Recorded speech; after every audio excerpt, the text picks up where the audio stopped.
তারেক রহমান এই elevated express দিয়ে যাবেন। এই এলিভেটেড এক্সপ্রেস হয়ে যাবেন। এটা হচ্ছে খিলক্ষেত থেকে আমি দেখাচ্ছি।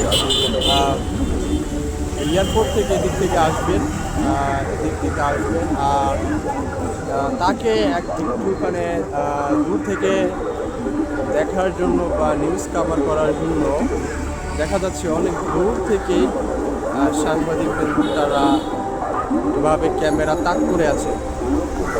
ভাবা যায় এখানে শুধু একা নয়, এখানে এই আরও আছেন, তারপরে হচ্ছে ওই সামনে আরও আছে, সামনেও দেখা যাচ্ছে।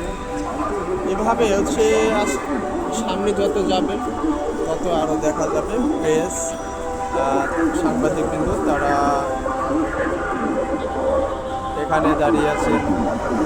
এই এলিভেটেড এক্সপ্রেস হয়ে যাবে, তাকে একটু কভার করার জন্য, একটু দেখার জন্য বা তাকে তার ভিডিও নেওয়ার জন্য।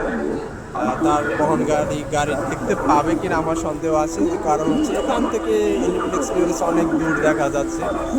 তো সেখান থেকে দেখবে কীভাবে ওই তার গাড়ির সহযাত্রীরা যারা যাবে তাদেরকে রেকর্ড করবে, এটাই তার জন্য অনেক দূর ক্যামেরা তাক করে আছে আরও 1-2 ঘন্টা আগে থেকে।